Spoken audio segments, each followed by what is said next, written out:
Hello, welcome to our second podcast. My name is Jeremy. I'm the training manager at ATP Singapore. Today, I've got two guests, uh, Jay Hawley and Pete Fisher, and we're going to talk about our assessment process at ATP. So, the first question I have is for Jay. So, in Singapore here, we're based in the CBD, and there's the street we're on. We basically call it a gym road. There's basically a gym every 20 meters, and all gyms these days do assessments or trials. So my question for you is, what makes ATP's assessment stand out? Yes, that's a good question. And initially, when we put the assessment process in, was just to show value. And essentially, what I feel that the market offers is when with these free trials is you come in and the coach or the instructor is limited to being able to create fatigue with you during that 1 hour, and you get to have a conversation with this person. So it's a very initial first date, and it's more of a gut feeling on whether you like or invested in this person and a couple other things. So for us, we really wanted to show as much of what we offer and what makes us different as a gym. So when you come in, we're not just going to take you around and do 12 arbitrary exercises and make it fun and talk with you. We're going to try and make it as fun as possible. But what we want out of the process is to, one, gather as much information about you as possible so that during the end of the assessment, we're able to write a skeleton almost plan or a journey of what you would expect if you were to sign up with ATP Personal Training. And I think then what really makes us different is we're trying to give you a picture and a step-by-step guide on exactly what you can expect. We're just not leaving it up to whether you feel like you like the person in front of you or it's an emotional decision. We're trying to give you as much information as possible so that you have comfortable and you can be secure in your investment with us. Pete, anything different on that? Yeah, I can't really talk for what other gyms are doing, but yeah, it's hard in that initial session to really take people beyond a kind of emotional response where they get like a feel for what's going to happen. So I think it's really we still want to provide that like emotional engagement with the training. We still want people to actually feel like they've worked hard and feel a connection with the coach. But the extra layer of value, I think, is providing that strategic step back. So you kind of pull people back and go, this is what this looks like, and this is what your journey is going to be. So it's getting people excited about the process beyond the next week and then kind of demystifying a lot of that. I think a lot of people as well, like they've got very vague ideas about what their goals are when they come in. So I think adding some clarity around those goals and then helping people to understand how we're going to move towards those and introducing people to that kind of range of goals available to them. So I think most people think in quite abstract terms. They think about being like getting leaner or being toned or having like, if people talk in terms of like body transformation, they might say, I want to do X amount of weight in 12 weeks or 16 weeks or 8 weeks. And I think getting people to think a little bit broader in terms of goals based on physical achievements and outcomes, understanding what their current starting point is on some basic metrics like push, pull, hinge, squat, split squat, whatever it might be. Getting to understand there's a big progression in the journey there, and that the further they move along that pathway, the more robust their other physical transformations are going to be. And then getting people to think beyond the kind of, and we started talking about beyond transformation as a concept. And to be honest, when we first started, beyond transformation is kind of like no one's really interested in it, because in order to get clients, you like the nature of the industry, in order to get clients, you need to show transformations. So you end up like, you talk about beyond transformation, well, what's next? It sounds like you're kind of avoiding the tricky transformation part in the first place. But beyond transformation is more a point of you can get someone in really good shape in 12 weeks in a really bad way. Like you can get someone, you can just take away food, you can just add exercise, and you can do it in quite an unnuanced, in a very in a very templated, very rigid, very inflexible way. And you can basically move someone towards a result, but you're not really upgrading their systems along the way. So once you remove whatever it is that's driven them there, they're not going to have any capacity to actually maintain that.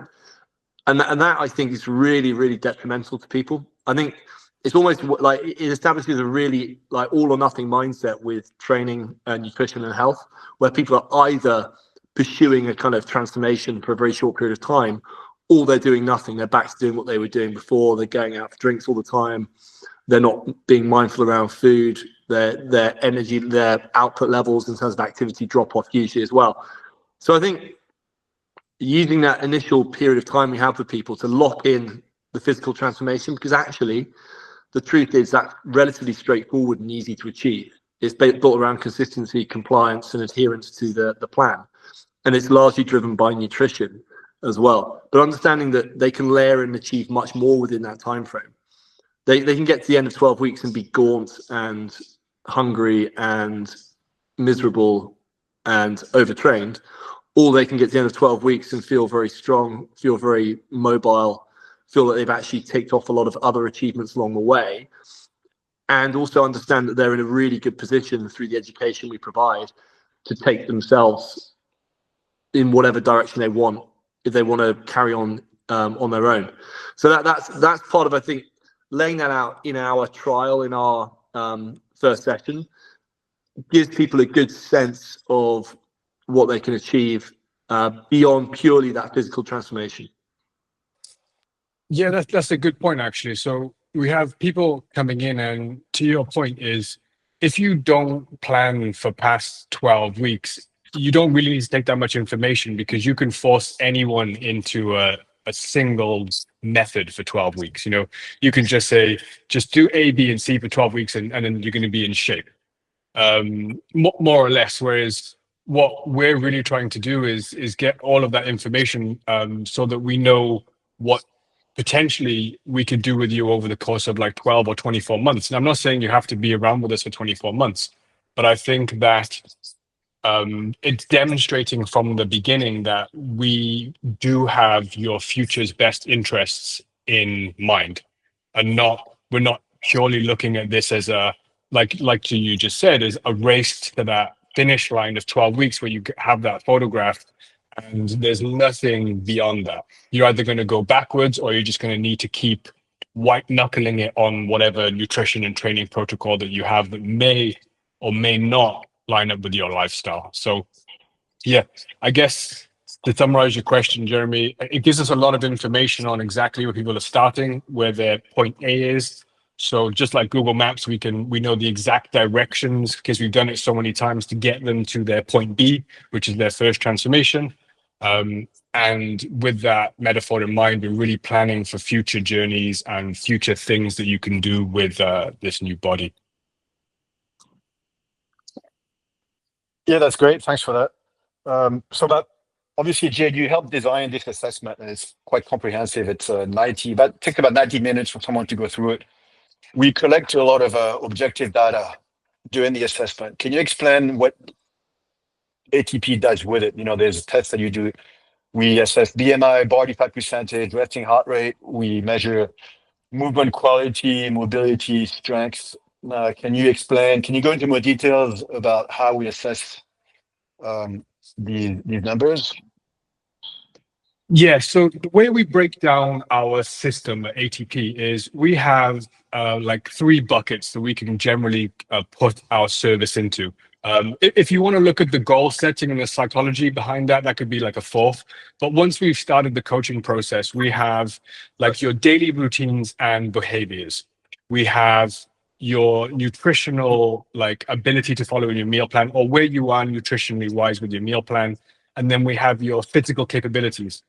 Now, we fully know well that everyone is not going to be equal in all of those. And for us as coaches, we have an end goal in mind for where everyone should be in terms of their daily routine, in terms of their nutrition, and in terms of their physical abilities, you know? So we can't just have, I wish we could just have one single data point, or there was one test that we could do with a human being that would give us all the information we need to take them on how in-depth our coaching journey is going to be. But we need to take things like, where's your body fat, where is your general weight, where's your BMI, where's your resting heart rate. I mean, if with all of the data these days, you know, where's your glucose levels, because this is going to give us indication of your general overall health picture, which is going to influence how much training volume we can do, or where we need to focus, or what your nutritional strategy is going to be.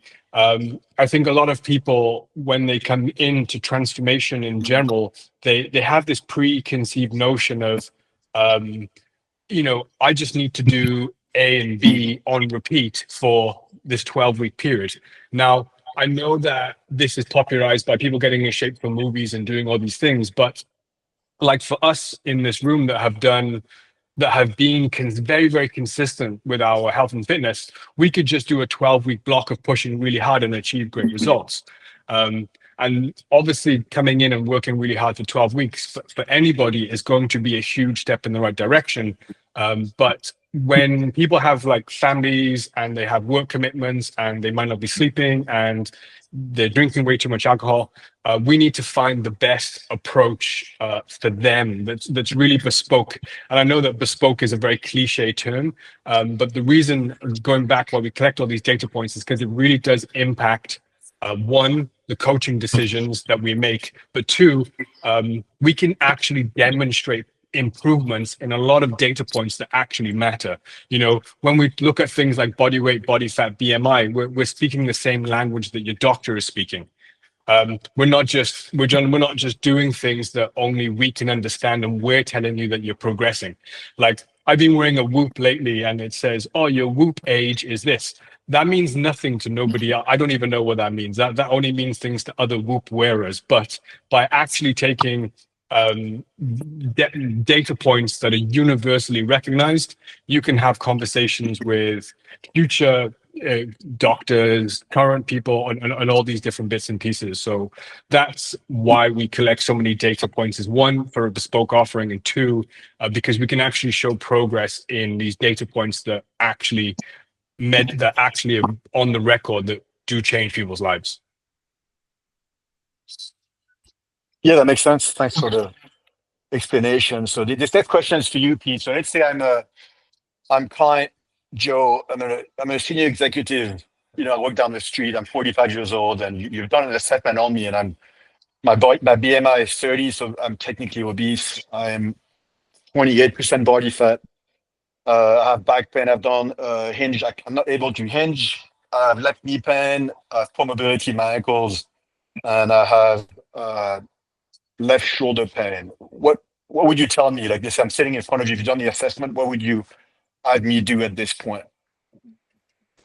At this point, well, I think it's a kind of I start with what you're not going to do and what you're not going to benefit from. So I might not necessarily tell it to the client, but it's like lots of people, their entry point to health and fitness is kind of group class stuff. And there's this, also, if you just write down the kind of what's the generic best program you can do, you're going to end up doing a huge number of lists that are kind of contraindicated for a lot of people. So I see it a lot of the time with people, they don't hinge well, they get lower back pain. And I think there's a temptation. You see a lot of places go, okay, what's the exercise where we can move the most weight? That's going to be the most metabolically challenging. Let's do that one. So you end up with people you doing like leg press, squat, deadlifts, trap bar deadlifts with loads of weight, or with the kind of maximal tolerable load. And clients might get away with it for a few weeks, but then inevitably there's like a breakdown. So talking to that client, you're going to work them.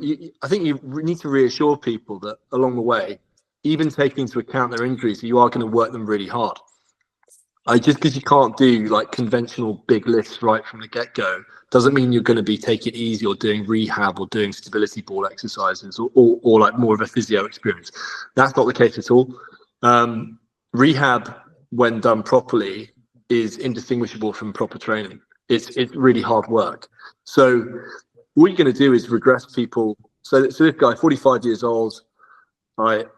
It's basic stuff, and tailoring it to his situation.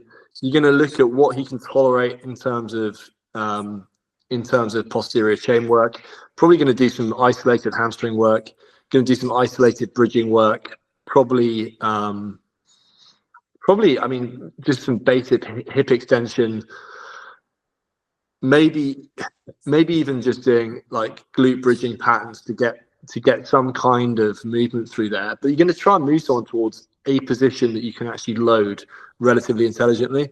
With an adjustable 45-degree back extension, I mean, this is quite like niche in terms, but you can do a lot with that. And it might just be starting people out doing isometric holds in that top position, and getting the muscles that are supposed to be firing in a shortened position.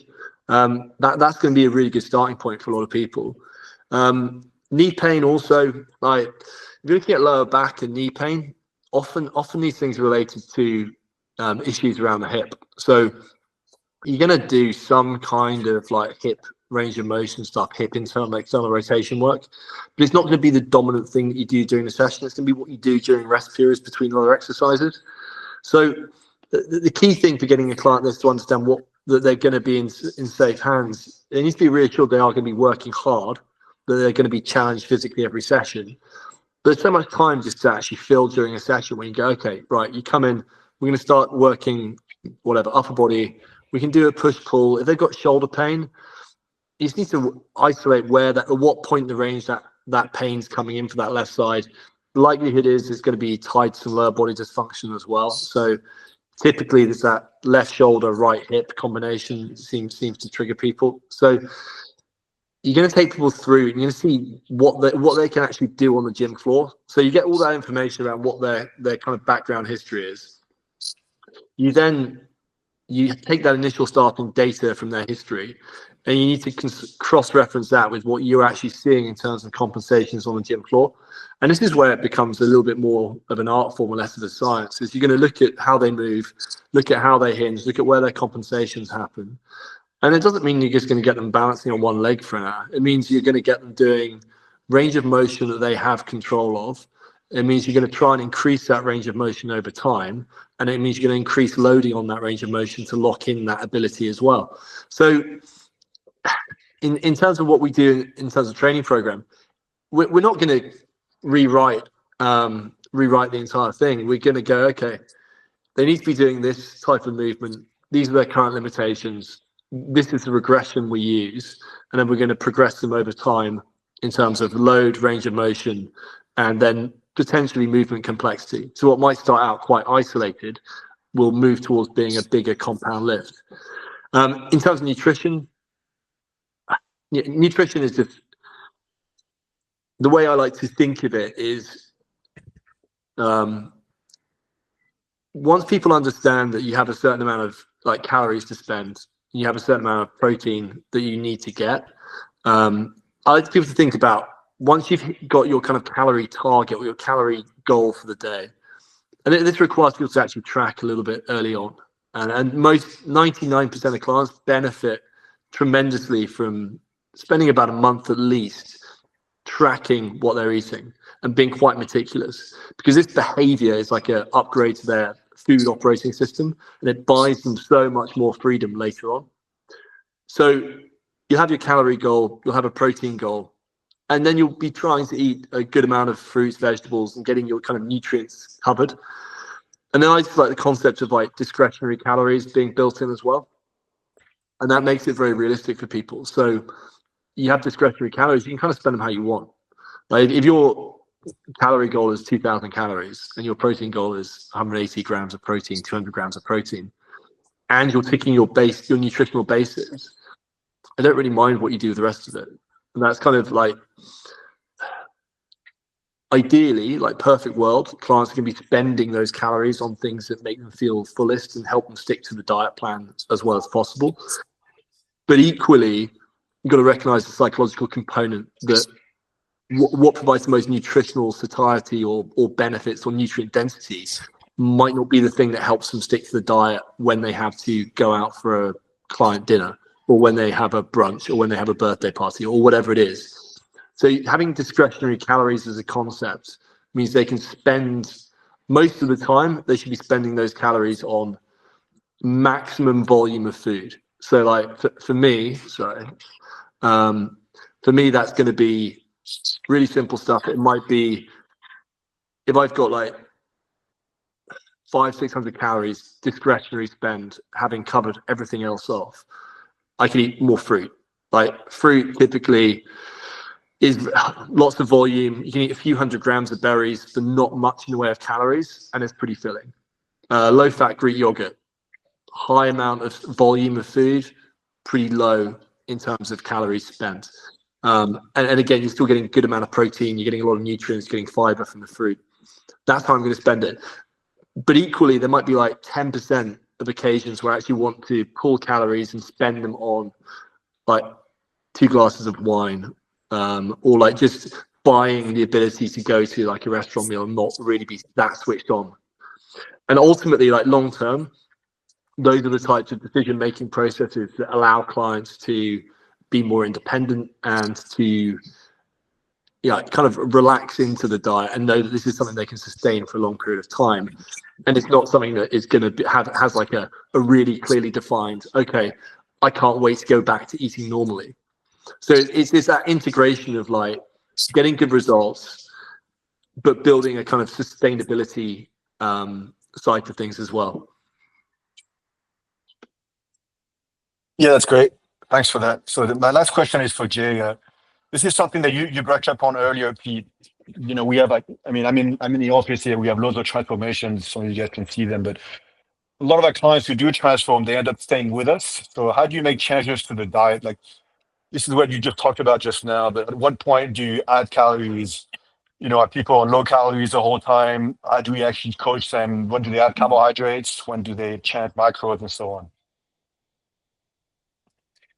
Yeah, I think that I think that this can be often overthought in general, and then it depends on the ability for somebody to change once you get there. So I'll just relay you an example. I think that it's very often, if it's not broken, don't fix it on the way down. I see people making a lot of changes as coaches, trying to make changes because they're trying to add value or trying to maintain that the client needs them to keep going on this journey. So I think it's good to just keep having regular check-ins with your client on the way down. And then almost you can add value by presenting other options and other strategies to eating without necessarily generally making huge amounts of changes to the macronutrient ratios or calorie amounts, like if they're working. But then once you get to a point where you think that this is it, this is the body composition that I want to be at, then comes the notion of reverse dieting. And now, if you have a client that's prone, like it's very A-type or dopamine driven, that's prone to going, listen, I'm all or nothing, then you might find that if you start raising their calories, they're going to raise, those calories are going to go up, but they're also going to be accompanied by large bolus cheat meals or whatever, or meals that are off menu that necessarily you haven't accounted for. And then the next thing you know is they're starting to gain weight at a rate that they're faster than they wanted to. And then we have to go back in the direction, and it can become a yo-yo cycle after that point. So for me, it really comes down to having communication with that client at that point. And we can say, listen, I want to increase the amount of food that you're taking on a day-to-day, week-to-week basis. Now, I would prefer it to come up equally across all 7 days. But because we're really just necessarily looking at your progress across the whole week, we can add in off-menu meals once or twice a week that are going to lift those calories up. So in a perfect world, my client would come down to where their preferred body fat percentage was, and then I would lift their calories up maybe 50 to 100 calories a day across the week. and then I would keep measuring their body fat until I got to a point where they started to gain body fat, and then I know where their kind of upper limit is for calories that they can tolerate.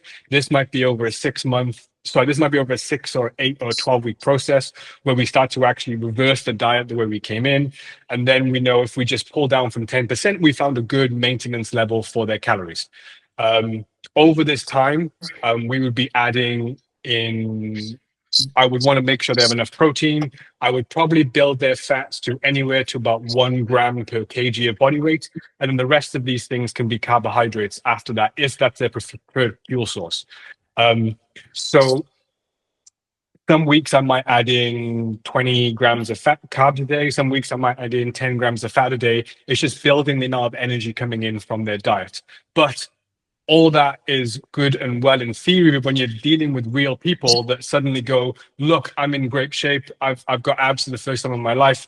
I'm going to go out on a Friday and have a few drinks, or I'm going to go out and I'm going to start introducing a night out or a meal with my family again on a Saturday, or whatever their preference is.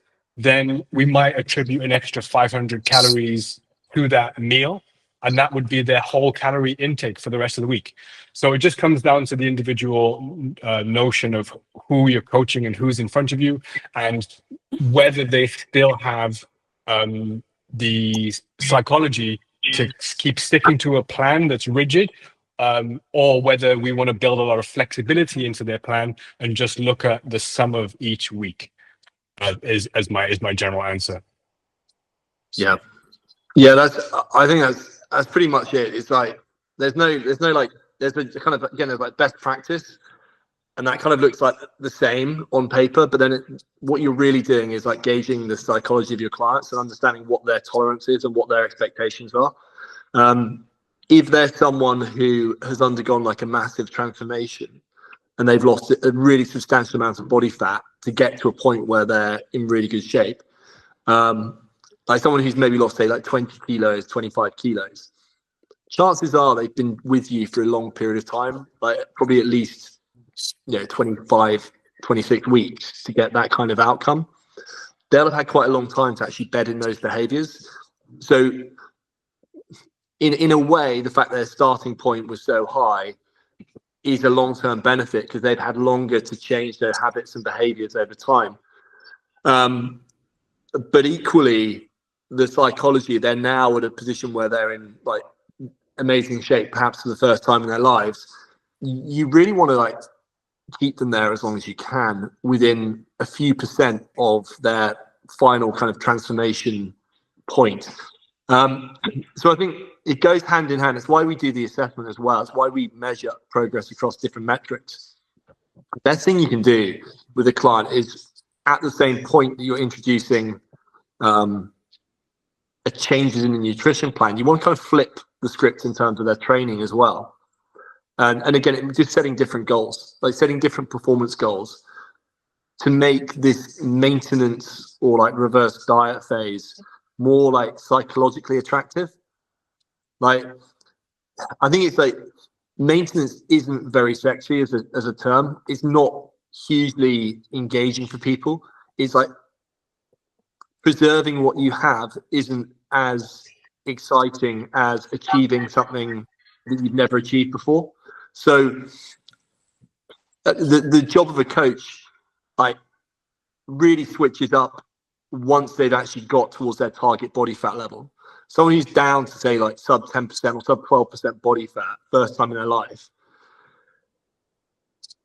I think allowing them to enjoy that, keeping it for as long as you can, but then understanding there's a time to kind of back away from that. And I don't think people need to be engaged in this kind of like bodybuilder mindset or fitness model mindset of like bulking, cutting all the time.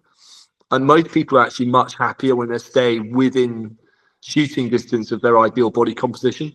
So most people are much happier avoiding kind of a needless bulk for like they're not going to feel good. There's a metabolic cost to that. They're going to feel sluggish. What you find with people when they're dieting, actually, most people, I think, actually feel pretty good when they're dieting because their cortisol and their adrenaline is quite high a lot of the time. So they feel quite energized. And then people, if you suddenly start giving people large amounts of food and you go, right, we're bulking, people tend to feel sluggish. So it's really a case of adding in more fuel, giving people a bit more freedom, changing their training goals to be more performance oriented. You go, okay, we're going to really try and consolidate over the next few months to get you stronger on this lift, this lift, this lift.